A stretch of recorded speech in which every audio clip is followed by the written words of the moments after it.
السلام عليكم ورحمة الله وبركاته.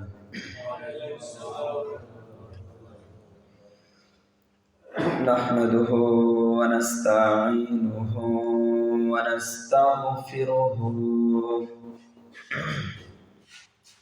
ونعوذ بالله من شرور أنفسنا ومن سيئات أعمالنا من يهده الله فلا مضل له ومن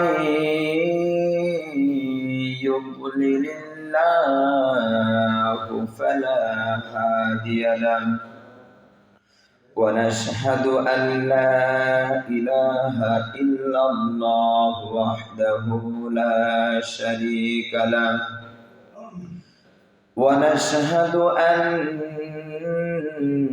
سيدنا ومولانا محمدا عبده ورسوله الذي أرسله بالحق بشيرا ونذيرا وداعيا إلى الله بإذنه وسراجا وقمرا منيرا فقد قال الله تعالى في كلامه المجيد والفرقانه الحميد أعوذ بالله من الشيطان الرجيم بسم الله الرحمن الرحيم يا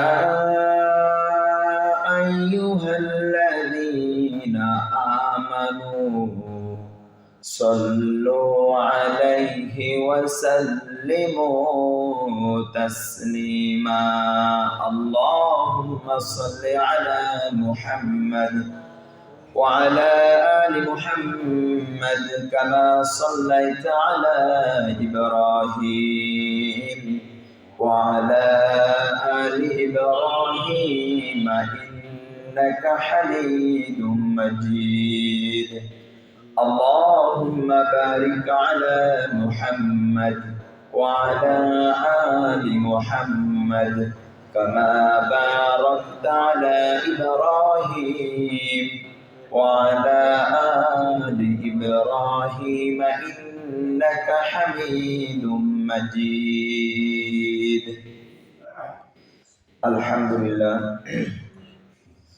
আলহামদুলিল্লাহ আমরা সকলে সেই মহান মুনিবদের দরবারে কালিমাতুশ শুকর আদায় করি যে রাব্বি কারীম দুনিয়াবি সকল কাজ থেকে ফারেক করে রমজান মাসের দ্বিতীয় জুমা তার ঘর মসজিদে আসার বসার তৌফিক দিয়েছেন যে রাব্বি কারীম সকলে সেই মহান মুনিবের দরবারে কালিমাতুশ শুকর আদায় করি সকলে বলি আলহামদুলিল্লাহ সকলে দুরূদ পাঠ করি মানবতার নবী বিশ্ব নবী যেই নবীর শাফাআত যেই নবীর অনুকরণ ছাড়া আমি আপনি দুনিয়ায় সফল হতে পারবো না এবং আখিরাতের ময়দানে নাজাত পেতে পারবো না সকলে সেই নবীর প্রতি দুরূদ পাঠ করি সকলে বলি সাল্লাল্লাহু আলাইহি ওয়াসাল্লাম সম্মানিত হাজিরিন আমার দ্বীনী ভাইয়েরা পবিত্র রমজান মাস এটা কি দ্বিতীয় জুমা এটা দ্বিতীয় জুমা গত জুমায় কিয়াম সম্পর্কে আলোচনা করেছিলাম আজকে আলোচনার টপিক হলো যাকাত আলোচনার টপিক কি যাকাত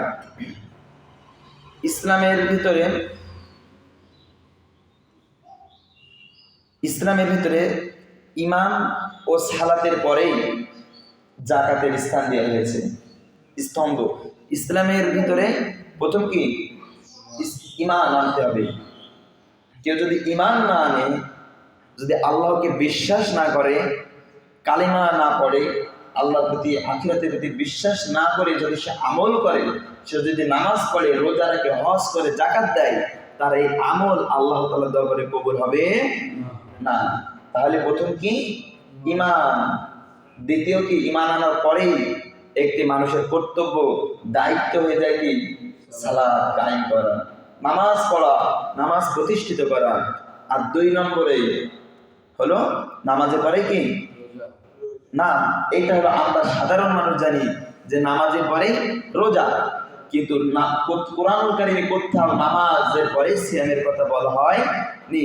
যেখানে নামাজের কথা বলে হয়েছে যে ওয়াকিমুস সালাতা ওয়া আতুজ যাকাত, যেখানে নামাজের কথা বলা হয়েছে সেখানেই আল্লাহ তাআলা বেশিরভাগ জায়গায় যাকাতের কথা বলা হয়েছে, কিন্তু কোথাও ওয়াকিমুস সালাতের পরে সিয়ামের কথা বলা হয় নি। তাহলে কি 3 নম্বরে কি ইসলামের স্তম্ভ যে যাকাত, নামাজের পরে যাকাত। অনেক ইবাদতে কোরআনুল কারীমের ভিতরে 2 বার 4 বার উল্লেখ করা হয়েছে, যেমন নামাজ, রোজা ইত্যাদি 2 বার 4 বার বলেই আমার আপনার উপরে, মুসলিম উম্মার উপরে ফরজ করে দেওয়া হয়েছে, 2-4 বার বলাই। আবার কিছু কিছু ইবাদত বরংবার বারবার বেশিবার বলা হয়েছে। এটা কিসের জন্য বলা হয়েছে? গুরুত্বকে বোঝানোর জন্য। যেমন নামাজের কথা কোরআনুল কারীমের ভিতরে বরংবার বারবার বলা হয়েছে, এবং যাকাতের কথা, নামাজ এবং যাকাতের কথা কি বারবার উল্লেখ করা হয়েছে। আমরা সাধারণত দিনের সবচেয়ে বড় কাজ বোঝাতে বলি কি নামাজ, রোজা, কিন্তু নামাজের পরে রোজার স্থান না, নামাজের পরে যাকাত। কিন্তু কোরআনে কোথাও, আমি আগেই যে কথাটি বলেছি, কোরআনে কোথাও নামাজের পরে রোজার কথা বলা হয়নি। নামাজের পরে কিসের কথা বলা হয়েছে? যাকাতের কথা। এই যাকাত না দেওয়া, যাকাতের যে নেশাব, যে পরিমাণ টাকা ধন সম্পদ আমার আপনার হলে যাকাত দেওয়া লাগবে, এই যাকাত থেকে আমি আপনি আজকে সাধারণ মানুষ বঞ্চিত হয়ে থাকছি, দূরে সরে থাকছি। কিন্তু এই যাকাত না দেওয়া, এটা কাদের বৈশিষ্ট্য জানেন? যাকাত না দেওয়া এটা হলো কাফেরদের, মুশরিকদের বৈশিষ্ট্য। এই সম্পর্কে রব্বুল কারীম আমাদেরকে জানিয়ে দিয়েছেন কোরআনুল কারীমের ভিতরে। মহান রব্বুল আলামিন বলেন, ওয়াইলুল লিল মুশরিকিন আল্লাযীনা লা ইউতুনাজ যাকাতা ওয়া হুম বিল আখিরাতি হুম কাফিরুন। ধ্বংস মুশরিকদের জন্য, যারা যাকাত প্রদান করে না আর যারা আখিরাতের উপর বিশ্বাস করে না। তাহলে কাদের উপরে ধ্বংস? মুশরিকদের উপরে ধ্বংস, অর্থাৎ কাফেররা। তারা কি করতো না? যাকাত দিত না, আর আখিরাতের উপর এরা বিশ্বাস করতো না, আখিরাতের উপরে ঈমান আনেনি যারা, এদের জন্য কি ধ্বংস। কুরআনুল কারীমে তো কে জানিয়ে দিয়েছেন আমাদেরকে? আল্লাহ। তাহলে কি যাকাত দেওয়ার দরকার আছে না নাই? অবশ্যই অবশ্যই যাকাত দেওয়ার দরকার আছে। এবং কুরআনুল কারীমে জাহান্নামীদেরকে প্রশ্ন করা হবে, জাহান্নামীদেরকে প্রশ্ন করা হবে, কি জন্য তোমরা জাহান্নামের শাস্তি ভোগ করছো? তারা তখন তাদের কুফরের কথা উল্লেখ করবে যে আমরা আল্লাহর প্রতি ঈমান আনিনি, আখিরাতের উপর বিশ্বাস করিনি, এবং নামাজ ও যাকাত ত্যাগের কথা তারা প্রকাশ করবে। তারা বলবেন, লাম নাকু মিনাল মুসাল্লিন ওয়া লাম নাকু নুতঈমুল মিসকিন। আমরা সালাত পালনকারীগণের মধ্যে ছিলাম না, আর আমরা দরিদ্র এতিম মিসকিনদেরকে খেতে দিতাম না। তাহলে কি বলবে? যে আমরা সালাত পালনকারীদের মধ্যে ছিলাম না, নামাজ আদায় করতাম না, এবং এতিম মিসকিন গরিব অসহায়দেরকে আমরা খেতে দিতাম না। তাহলে কি যাকাতের কতটা গুরুত্ব, যে আমরা নামাজ পড়তাম না, এতিম মিসকিনদেরকে খেতে দিতাম না, জাহান্নামীরা এই কথা বলবে। তাহলে কি যাকাতের গুরুত্ব কম না বেশি? অনেক বেশি। এবং নামাজ, জাহান্নামের আগেই জাহান্নামীরা বলবে যে আমরা নামাজ পালনকারীদের সাথে ছিলাম না, এতিম মিসকিনদেরকে খেতে দিতাম না। তাহলে নামাজও পড়ার দরকার আছে না নাই? আছে। বারবার প্রতি জুমায় সালাতের ব্যাপারে তাগিদ দেওয়া হচ্ছে, জুমার দিন বারবার বলা হচ্ছে, অজনসিয়ত শোনা হচ্ছে, কিন্তু তারপরে আমাদের বিবেকটা বন্ধ হয়ে গিয়েছে। সম্মানিত হাজিরিন, ভাইরা আমার, দিনী ভাইরা আমার, আজকে যারা বারবার নামাজের কথা বলা হচ্ছে কিন্তু নামাজে আসছেন না, রমজান মাস আসছে কিন্তু আপনার বিবেক, আবেগ বিবেক দিয়ে কিছুই কাজে লাগাচ্ছেন না, আপনার বিবেকটা কাজে লাগাচ্ছেন না, কিয়ামতের মাঠে আমি আপনি ধরা খেয়ে যাব। সেজন্য সম্মানিত দিনী ভাইরা আমার, জীবনে বয়সটা আপনার যেখান পর্যন্ত এসেছে এখানেই থেমে যান। আজ থেকেই তওবা করুন, 5 ওয়াক্ত নামাজ পড়বো, রোজা রাখবো, জাকাত দেওয়ার সামর্থ্য থাকলে জাকাত দেব। বৈধ অবৈধ পন্থায় আমরা ধন সম্পদ বৃদ্ধি করি এবং সেগুলো সঞ্চয় করে এক জায়গায় করে রাখি এবং আমরা কি মনে করি যে সম্পদশালী হলাম, ধনী ব্যক্তি হলাম আমি। কিন্তু এই সমস্ত ব্যক্তিরা আল্লাহর কাছে ধনী ব্যক্তি নয়। আল্লাহর কাছে উল্টো, ব্যয় করলেই আল্লাহ তাআলা বৃদ্ধি করেন। কি করলে? ব্যয় করলে, শুধু সঞ্চয় করলেন, ব্যাংকে জমা করলেই আপনার এই মাল, এই সম্পদ কখন পাক পবিত্র হবে না, বাড়বে না। কিন্তু কার এই আপনার ধন সম্পদ বৃদ্ধি করবে কে? বৃদ্ধি করিয়ে দেওয়ার মালিক কে? আল্লাহ তাআলা। সেজন্য এই ধন সম্পদ আয় রোজগার করতে হবে কোন পন্থায়? হালাল পন্থায়। কোন সুদের টাকা দিয়ে আপনার ব্যবসা করলেন, সুদের টাকা আয় করে ওই টাকা ব্যাংকে জমা করলেন, সঞ্চয় করলেন, এই টাকা কখনো বৃদ্ধি হবে না। আল্লাহর কাছে ওই ব্যক্তি কোনো সম্পদশালী ব্যক্তি নয়। আল্লাহ কোন সম্পদকে বৃদ্ধি করে দেয়? মহান রব্বুল আলামিন বলেন, ইয়ামহাকুল্লাহুর রিবা ওয়া ইউরবিস সাদাকাত। আমি আল্লাহ সুদের বৃদ্ধিকে ধ্বংস করি আর সাদাকা অর্থাৎ যাকাতকে বৃদ্ধি করে দিই। সুবহানাল্লাহ। তাহলে আল্লাহ তাআলা কি কোন জিনিসকে ধ্বংস করেন? সুদকে আল্লাহ তাআলা ধ্বংস করে দেয়। সেজন্য সুদের ব্যবসার ভিতর যারা জড়িত আছেন তারা ফিরে আসুন। সম্মানিত ভাইরা আমার, সুদের ব্যবসা জঘন্যতম ব্যবসা। সুদের ভিতরে আজকে আমরা সাধারণ মানুষ, মানে আমাদের সমাজের ভিতরে 99% মানুষই আজকে সুদের ভিতরে জড়িত হয়ে গেছি। কেউ বুঝে শুনে, কেউ না বুঝে। সুদের ভিতরে ঢোকা যাবে না। দরকার আপনি ভিক্ষা করে খাবেন,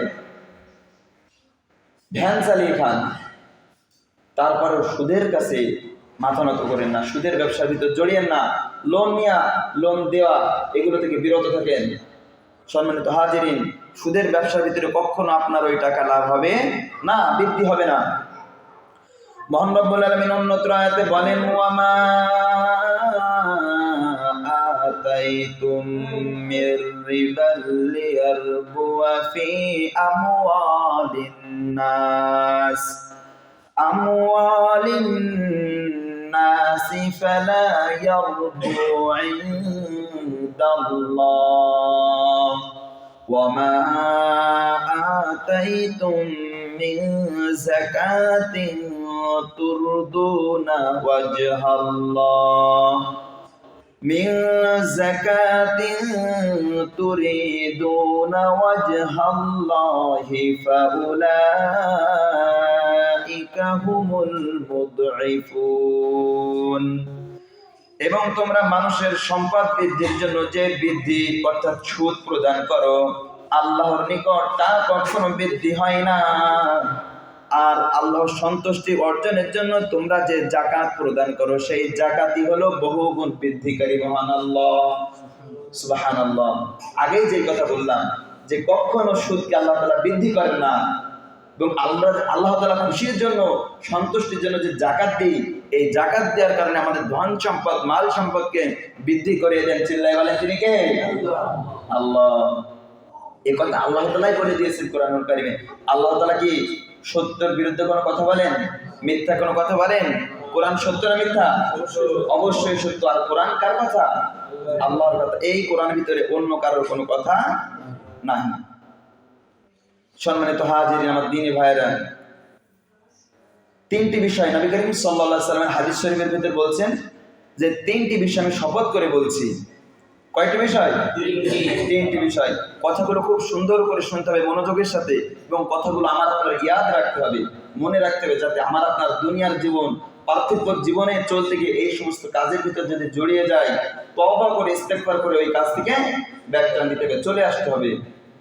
নবী করিম সাল্লাল্লাহু আলাইহি ওয়াসাল্লাম বলেন, আমি তিনটি বিষয়ে শপথ করে বলছি, যে ব্যক্তি ইসলামে অংশ আছে, ইসলামের ভিতরে অংশ আছে, আর যার ইসলামের ভিতরে অংশ নাই, এই দুই শ্রেণী মানুষ আল্লাহর নিকট কখনো এক হতে পারে না। ইসলামের ভিতরে আছেন, ইসলামের ভিতরে একজন মানুষ আছেন, আর একজন মানুষ ইসলামের ভিতরে নাই, এই দুইজন মানুষ আল্লাহর নিকট কখনো এক হতে পারে না।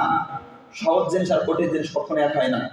একদল জান্নাত, একদল জাহান্নাম, এই দুইটি শ্রেণী মানুষ কখনো এক হতে পারে না। যে যাবে জান্নাতে সেই হবে একমাত্র সফল কাম। চিল্লায় বলেন ঠিক কিনা? সফল হবে কে? যে জান্নাতি। সেজন্য নবী করিম সাল্লাল্লাহু আলাইহি ওয়াসাল্লাম বলছেন, ইসলামের ভিতরে অংশ আছে এবং ইসলামের ভিতরে অংশ নাই, এই দুই শ্রেণীর মানুষ কখনো এক হতে পারে না। এবং ইসলামের ভিতরে আছে কোন ব্যক্তি? ইসলামের অংশ কয়টি? তিনটি। ইসলামের অংশ কয়টি? তিনটি। সালাত, সিয়াম এবং যাকাত। এই তিনটি অংশ, এই তিনটি ইবাদত, আল্লাহ তাআলার ফরজ ইবাদত, যে পালন করবে একটি ব্যক্তি, পালন করবে আরেকটি ব্যক্তি পালন করবে না, এই দুই শ্রেণীর মানুষ কখনো এক হতে পারে না। সেজন্য তাহলে সালাত প্রথমেই দিয়েছেন যে সালাত, তাহলে সালাত পড়ার দরকার আছে না নাই? আপনি যদি সালাত ছেড়ে দেন, নামাজ ছেড়ে দেন, ইসলাম থেকে ফারিক হয়ে গেলেন। কি বলেন? ইসলাম থেকে ফারিক হয়ে গেলেন। নবী করিম সাল্লাল্লাহু আলাইহি ওয়াসাল্লাম বলেছেন যে এই তিনটি কাজ যে করবে সেই ব্যক্তি, আর এই তিনটি কাজ ইবাদত যে করবে না, এই এক শ্রেণীর ব্যক্তি, এই দুই শ্রেণীর মানুষ কখনো এক হতে পারে না। তাহলে এই তিনটি কাজ কি? সালাত, সিয়াম এবং যাকাত। তাহলে সালাত আদায় করার দরকার আছে না নাই? যাকাত দেওয়ার দরকার আছে না নাই? রোজা থাকার দরকার আছে না নাই? সম্মানিত হাজিরিন, দ্বীনি ভাইরা আমার, আজকে কালেমা পড়ে আমি আপনি মুসলমান হয়েছি, রমজান মাস চলে যাচ্ছে, আমার আপনার এত বড় আল্লাহ তাআলা একটা শরীর স্বাস্থ্য দিল, তারপরে আল্লাহ তাআলা 12 মাস খাওয়ার সুযোগ দিল, কিন্তু আমি আপনি এই দুঃখের বিষয়, আল্লাহ তাআলা আমার আপনার একটা মাস আদেশ দিল যে বান্দা এই একটা মাস তুই খাস না আমার খুশির জন্য, কিন্তু আমি আপনি কত বড় কপাল পোড়া, দুনিয়ার লোভে, দুনিয়ার ধোঁকায় পড়ে এই একটা মাস আল্লাহর কথা শুনতে পারলাম না। সম্মানিত হাজিরিন, ভাইরা আমার, আজকে 11টি রোজা চলে যাচ্ছে। এই 11টি রোজার ভিতরে যারা কাজা করেছেন এবং যারা রোজা থাকছেন না, তাদেরকে আমি আবারও উদাত্ত আহ্বান জানাবো যে আজ থেকেই নিয়ত করেন যে বাকি যেই কয়টি রোজা আছে সব কয়টি রোজা ইনশাআল্লাহ থাকবো। আল্লাহর কাছে দোয়া করেন। সম্মানিত হাজিরিন, রোজা থেকে কাজ করলে মানুষ মারা যায় না। রোজা থেকে একবেলা কাজ করেন, সারা জীবনই তো 2 বেলা কাজ করলেন, এই বেলাও কাজ করলেন, ওই বেলা কাজ করলেন, আল্লাহর খুশির জন্য একবেলা কাজ করেন, তারপরে রোজাটা থাকেন। আজকে ফিলিস্তিনের মুসলমানদের খাদ্য নাই, তারপরে তারা রোজা থাকছে, রোজা রাখছে, কষ্ট করে অল্প খেয়ে হলে তারা রোজা থাকছে, তারা না খেয়েও থাকছে খাদ্যের অভাবে, তারপরে তো তারা মারা যাচ্ছে না। আজকে আমি আপনি এই একটা মাস, সামনের রমজান আমার আপনার কপালে আছে, হায়াত আছে কি নাই আমরা কেউ জানি না। রমজান মাস পেলাম, কিন্তু আমি আমার আপনার গুনার বোঝাকে যদি আল্লাহ তাআলার কাছে মাফ না করে নিতে পারি, আমার আপনার মতন কপাল পোড়া কেউ থাকবে না। সম্মানিত দ্বীনি ভাইয়ের আমার, সেজন্য বলি, বারবার বলি, আবারও বলছি যে ফিরে আসুন, আল্লাহর পথে ফিরে আসুন। আপনি যেই কাজটি করবেন, অল্প উপার্জন করলেই আপনার ওই কাজের ভিতরে, ওই সম্পদের ভিতরে আল্লাহ তাআলার রহমত, আল্লাহ তাআলার রহমত, বারাকা যদি থাকে, অবশ্যই অবশ্যই আপনার অল্পতেই দেখবেন আপনার শান্তি, অন্যরকম একটা শান্তি ফিল করবেন। সেজন্য সম্মানিত দ্বীনি ভাইয়ের আমার, ফিরে আসুন। নামাজ রোজা যে কটা বাকি আছে থাকেন। আমার আপনার হায়াত সামনের রমজান পর্যন্ত পাবো এর কোনো গ্যারান্টি নাই। এবং নবী করিম সাল্লাল্লাহু আলাইহি ওয়াসাল্লাম হাদিসে কি বলেন? নবী করিম সাল্লাল্লাহু আলাইহি সাল্লাম বলেন, প্রথম যে 3 শ্রেণী ব্যক্তি জাহান্নামের ভিতরে প্রবেশ করবে। কয় শ্রেণী মানুষ? কয় শ্রেণীর? 3 শ্রেণী মানুষ। 1 নম্বরে স্বৈরাচারী শাসক, যে শাসক মুসলমানদের উপর নির্যাতন করে, জুলুম করে, ইসলামের বিরুদ্ধে চলে, আল্লাহর বিরুদ্ধে চলে, আল্লাহর আইনের বিরুদ্ধে চলে, এই সমস্ত শাসক জাহান্নামের ভিতরে প্রথম প্রবেশ করবে। কি বলছেন নবী করিম সাল্লাল্লাহু আলাইহি ওয়াসাল্লাম? 3 শ্রেণীর ব্যক্তি, 3 শ্রেণীর মানুষ আগে জাহান্নামের ভিতরে প্রবেশ করে। 1 নম্বর কি? স্বৈরাচারী শাসক। আজকের সমাজে যদিও বা আমাদের আজকে নির্যাতন জুলুমের কোনো আমাদের শিকার হচ্ছি না, আমরা যদিও বা খুবই সুখে শান্তিতে আছি, আলহামদুলিল্লাহ। 1 নম্বরে কি? স্বৈরাচারী শাসক। 2 নম্বরে নবী করিম সাল্লাল্লাহু আলাইহি ওয়াসাল্লাম বলেন, সম্পদশালী ব্যক্তি, অর্থাৎ যে তার সম্পদে আল্লাহর দেওয়া যে অধিকার অর্থাৎ যাকাত প্রদান করে না। মহান রব্বুল আলামিন আমাকে আপনাকে যে সম্পদ দিয়েছে, যে ধন সম্পদ দিয়েছেন, এই সম্পদ থেকে যারা আমরা যাকাত দেই না, এই সমস্ত ব্যক্তি। আর 3 নম্বর হলো পাপাচারে লিপ্ত থাকা দরিদ্র ব্যক্তি। কয়টি মানুষ? 3 শ্রেণীর মানুষ। তাহলে 1 নম্বর কি পেলাম? স্বৈরাচারী শাসক। 2 নম্বরে কি পেলাম? যারা আল্লাহর দেওয়া ধন সম্পদ, আমার আপনার ধন সম্পদ থেকে যাকাত দেয় না। আর 3 নম্বরে কি? গরিব অসহায় মানুষ। গরিব মানুষ কিন্তু পাপাচারে লিপ্ত। আছে না নাই আমাদের সমাজে? খায় ভ্যান চালিয়ে, খায় ভাটায় কাজ করে, খায় অসহায় ভিক্ষা করে, কিন্তু দেখা যায় ইলেকশনের সময় আসলে কিছু টাকা পাই, কিছু টাকা দেয়, এই সমস্ত মানুষদেরকে কিনে আর একটা আল্লাহর অপর বান্দার উপরে তার হক নষ্ট করে, তার উপর নির্যাতন জুলুমের আদেশ দেয় নেতা, আর ওই আদেশ পালন করে।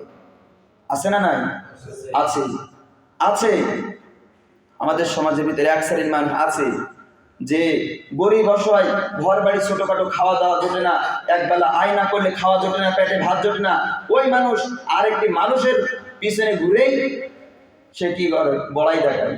ওই মানুষকে যে হুকুম দেওয়া হয়, যে ওই নেতা যে হুকুম দেয়, যে আদেশ দেয়, ওই আদেশ পালন করার জন্য ছুটে যায়। মানুষের উপরে, আল্লাহ বান্দার উপরে, অপর বান্দার উপরে নির্যাতন জুলুম করে। তো লজ্জা লাগা উচিত। কিসের পিছনে ছুটো? কিসের ক্ষমতা? কিসের বড়াই? সম্মানিত হাজিরিন, দিনী ভাইয়ের আমার, এই সমস্ত কাজ করা যাবে না। তাহলে কি বললাম? যে 3 শ্রেণীর মানুষকে আল্লাহ তাআলা আগেই জাহান্নামে প্রবেশ করাবে। কথাগুলো আমি বারবার রিপিট করছি এই জন্যই, যাতে আপনার কথাগুলো মনে রাখতে পারেন, মাথার ভিতরে গেঁথে যায়।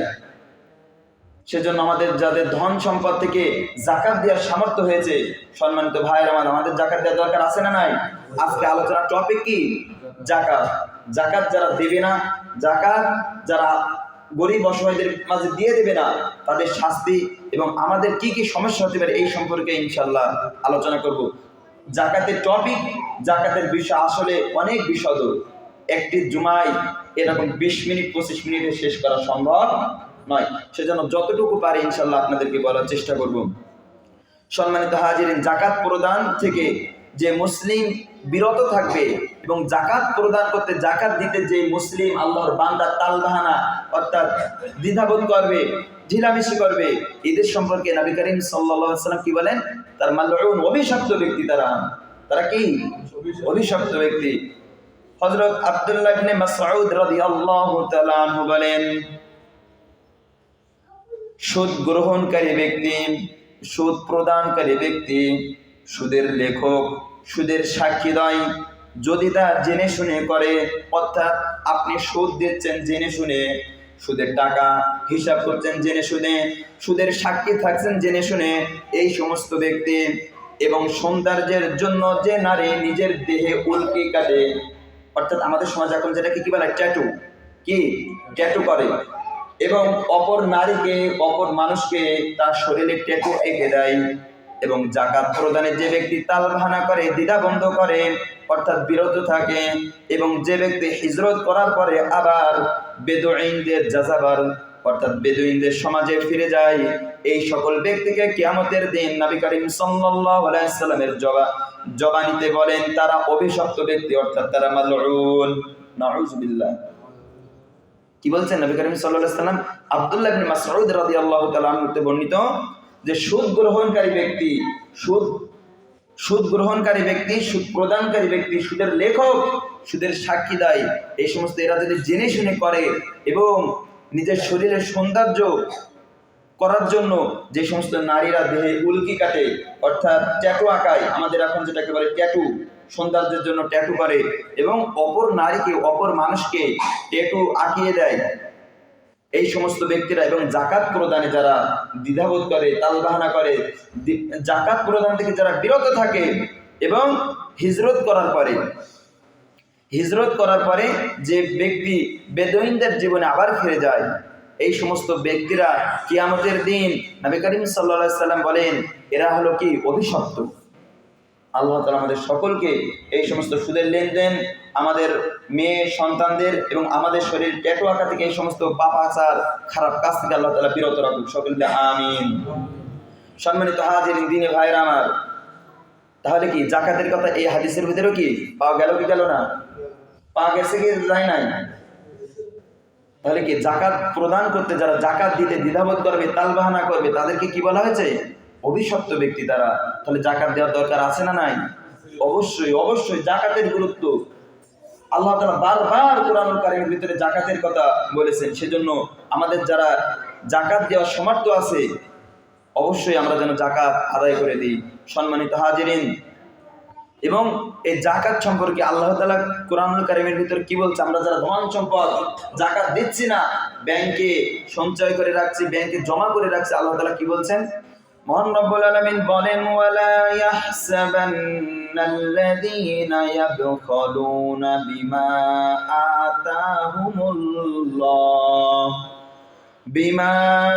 আতাহুমুল্লাহু মিন ফাদলিহি হুয়া খায়রাল লাহুম বাল হুয়া শাররুল লাহুম সায়ুতাওয়াকুনা মা বাখিলু বিহি ইয়াওমাল কিয়ামাহ। মহান রব্বুল আলামিন আমাদেরকে অনুগ্রহ করে যে ধন সম্পদ দান করেছেন, এই সম্পদ, সেই সম্পদ থেকে যারা জাকাত দিতে কৃপণতা করে, তারা যেন কখনোই মনে না করে তাদের এই সম্পদ তাদের জন্য কল্যাণকর, উপকারী, বরং তাদের জন্য ক্ষতিকর। যারা তাদের ধন সম্পদ জাকাত দেবে না, সঞ্চয় করে রাখবে, ব্যাংক ব্যালেন্স করে রাখবে, এবং এই টাকা নিয়ে, এই সম্পদ নিয়ে যেন আল্লাহর কোনো বান্দা কখনো মনে করে না এই সম্পদ আমার জন্য উপকার, কখনো মনে করবেন না, কখনো মনে করা যাবে না। এবং কিয়ামতের মাঠে এই সম্পদ, তাদের কৃপণতা, তাদের সঞ্চিত সম্পদ কিয়ামতের মাঠে তাদের গলার বেড়ি হবে। সম্মানিত হাজিরিন, তাহলে কি জাকাতের গুরুত্ব কতটা বোঝা যাচ্ছে কি যাচ্ছে না?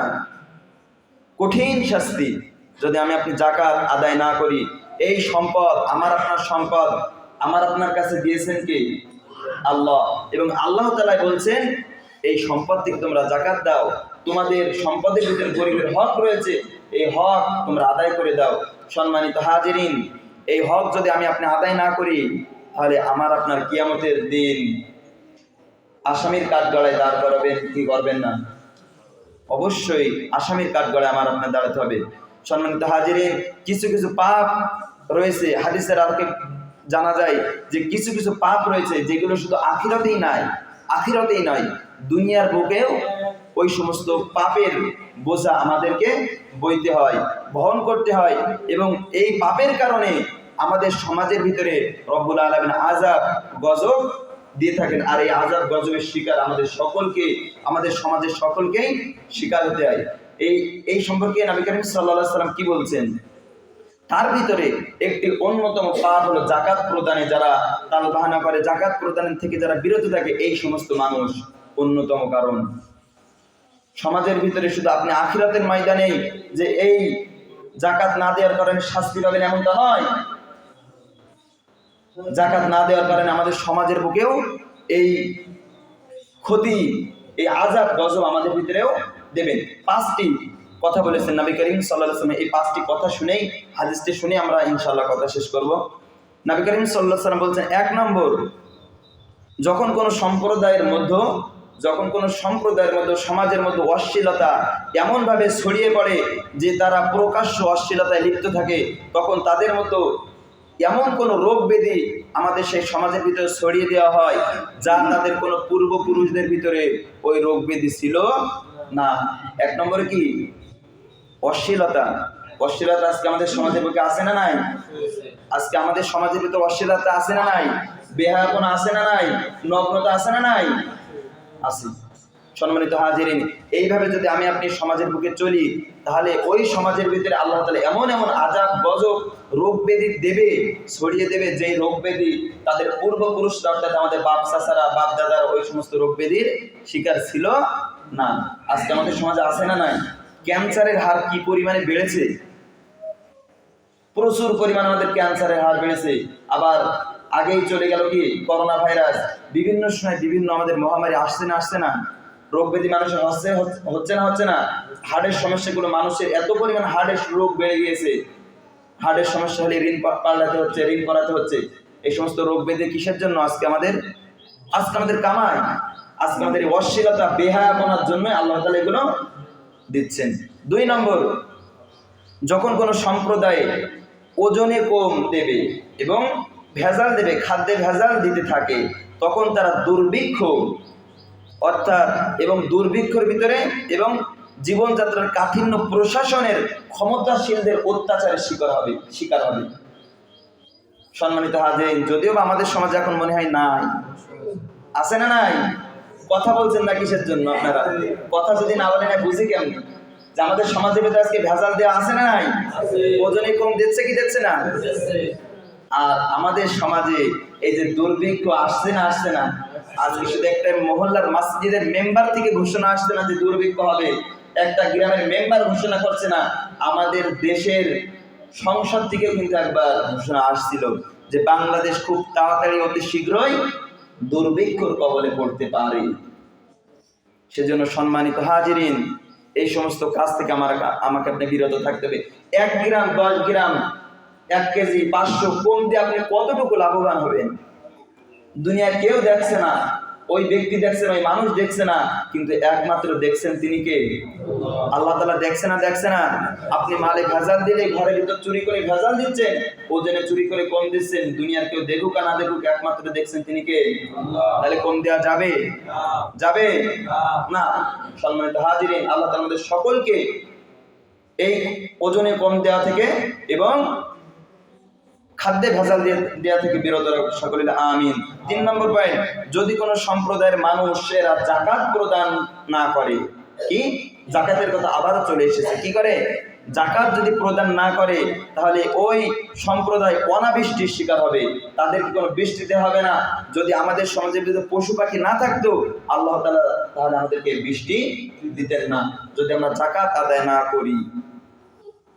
আজকে আমাদের এই বৃষ্টির পরিমাণ কমে গেছে কি গেছে নাই? আগে পানি হলে খাল বিল সব কি হয়ে যেত? বুড়ে যেত না? আপনারা দেখেছেন না যে মাছ ধরেছে বিলে, মাঠে মাছ ধরেছে, কিন্তু সেই বৃষ্টি এখন আর হচ্ছে? গতবার কি এই বৃষ্টি এরকম পরিমাণ পানি আমরা পেয়েছি? না, পেয়েছি অবশ্যই কি কম, কমে যাচ্ছে, দিন দিন কমে যাচ্ছে। কারণ কি এটার? আজকে আমাদের সমাজ থেকে যাকাত উঠে গিয়েছে, যাকাত দিচ্ছি না, গরিবের হক আমরা আদায় করতে পারছি না। 4 নম্বর, যখন কোন সম্প্রদায় আল্লাহ রাসূলের নামে ওয়াদা ও আল্লাহর প্রদত্ত ওয়াদা ভঙ্গ করবে, আল্লাহ তাআলা যে আদেশ দিয়েছেন, আল্লাহর নামে আমরা যে ওয়াদা করছি, ওয়াদাকে ভঙ্গ করছি, এবং আল্লাহ তাআলা আমাদের যে আদেশ দিয়েছেন, আদেশকে ভঙ্গ করছি, তখন আল্লাহ তাআলা তাদেরকে ওই সম্প্রদায়ের বিজাতীয় শত্রুকে তাদের ক্ষমতাবান করে দেবেন এবং যারা তাদের সম্পদ নিয়ে যাবে, তাদের কিছু সম্পদ নিয়ে যাবে। সম্মানিত হাজিরিন, দিনী ভাইয়েরা আমার, আজকে আমরা আল্লাহর ওয়াদাকে ভঙ্গ করার জন্য, আল্লাহর বিরুদ্ধে চলার জন্য আজকে আমাদের উপরে এই ভারত আজকে আমাদের মাথার উপরে চেপে বসেছে, শত্রুপক্ষ আমাদের উপরে চেপে বসছে দিন দিন। আজকে আমরা মুসলমান কান্ট্রি, তারপরে আজকে আমাদের মুখ খুলে দ্বীনের কথাগুলো বলা যাচ্ছে না, কোরআনের কথাগুলো বলা যাচ্ছে না। আজকে আমাদের উপরে, আমাদের মালের উপরে তাদের অর্থের দামটা কি করেছে? বাড়িয়ে দিয়েছে। সম্মানিত হাজিরিন, আজকে কিসের জন্য? আল্লাহর ওয়াদা ভঙ্গ করা মানে কি? আল্লাহর বিরুদ্ধে চলা, আল্লাহ যে সমস্ত আইন দিয়েছে তার বিরুদ্ধে চলা। আল্লাহ তাআলা আজকে বলছেন তোমরা জিনা তো দূরে থাক, জিনার ফাহিশা কাজের পাশের জিনা, কিন্তু আজকে আমরা কি করছি? আজকে আমরা পতিতালয়ের লাইসেন্স দিয়ে দিচ্ছি। সম্মানিত হাজিরিন, আল্লাহ তাআলা বললেন, হে ঈমানদারগণ, তোমরা সকল পাপ কাজ থেকে দূরে থাকো, তোমরা খারাপ কাজের ভিতর জড়িয়ে না, কিন্তু আজকে আমরা খারাপ কাজের লাইসেন্স দিয়ে দিচ্ছি। আল্লাহ তাআলা মদকে হারাম করে দিয়েছেন, কিন্তু আজকে আমরা মদের লাইসেন্স দিয়ে দিচ্ছি। সম্মানিত হাজিরিন, মূর্তি প্রতিষ্ঠিত করতে, মূর্তি তৈরি করতে আল্লাহ তাআলা নিষেধ করেছেন, কিন্তু আজকে আমরা মোড়ে মোড়ে মূর্তি বসাচ্ছি, ঠিক কিনা? বসছে কি বসছে না? এর কারণেই আজকে আমাদের উপরে ভারত বিভিন্ন শত্রুপক্ষ অল্প অল্প ক্ষমতা নিয়ে আমাদের উপরে চেপে বসছে। এই সমস্ত কাজ থেকে আমাদের কি করতে হবে? দূরে থাকতে হবে। এই সমস্ত কাজকে কখনো সমর্থন করা যাবে না।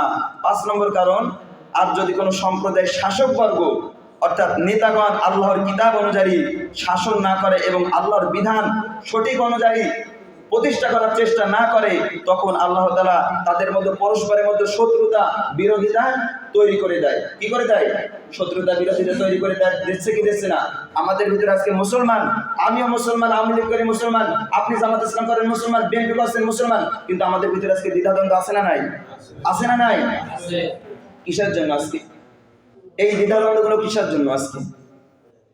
আমার আপনার সমাজের ভিতরে আল্লাহর আইন ক্ষমতা পাচ্ছি, নেতা হচ্ছি, কিন্তু আল্লাহর দেয়া আইন অনুযায়ী চলতে পারছি না। এজন্য আজকে আমাদের ভিতরে শত্রুতা বেড়ে গিয়েছে। সম্মানিত হাজিরিন, এই 5টি পয়েন্ট নবী করিম সাল্লাল্লাহু আলাইহি ওয়াসাল্লাম বলেছেন। তাহলে এই সমস্ত পাপাচার, খারাপ কাজ থেকে বিরত থাকার দরকার আছে না নাই? আছে। সম্মানিত হাজিরিন, 5টা জিনিসের জাকাত দিতে হয়। কয়টি জিনিসের? সবাই বলেন কয়টি জিনিসের? 5টা জিনিস। 1 নম্বর, বিচরণশীল উট, গরু, ছাগল, গৃহপালিত পশু ইত্যাদি। আমরা যে সমস্ত গৃহপালিত পশু, এই সমস্ত জাকাত দিতে হবে। 2 নম্বর পয়েন্ট, সোনা রূপা। 3 নম্বর পয়েন্ট, নগদ টাকা। আমার আপনার ব্যাংক ব্যালেন্স করা আছে, নগদ ঘরে টাকা আছে, এই টাকা থেকে কি করতে হবে? জাকাত দিতে হবে। 4 নম্বর, ব্যবসা বা বিক্রয়ের জন্য রক্ষিত দ্রব্য আছে না আমাদের, এই দ্রব্য থেকে, এই টাকা থেকেও জাকাত দিতে হবে। 5 নম্বর পয়েন্ট, কৃষি উপাদান, ফল ফসল, এই থেকে আমার আপনার জাকাত দিতে হবে। আমরা মাঠে ফসল উৎপাদন করি। গতবার আমি বলেছি যে ওসর, এটা আমরা আজকে বেমালুম ভুলে গিয়েছি। ওসরের জাকাত বেমালুম ভুলে গিয়েছি। সেজন্য সম্মানিত হাজিরিন, আমাদের যে জাকাতের যে ফান্ড করা, অবশ্যই আল্লাহ তাআলা আমাদের সকলকে জাকাত দেওয়ার তৌফিক দান করুক। ওমা আলাইনা ইল্লাল বালাগ। যতগুলো কথা বললাম, আমাকে আপনাদের সকলকে আমল করার তৌফিক দান করুক। আসসালামু আলাইকুম ওয়া রাহমাতুল্লাহি ওয়া বারাকাতুহু।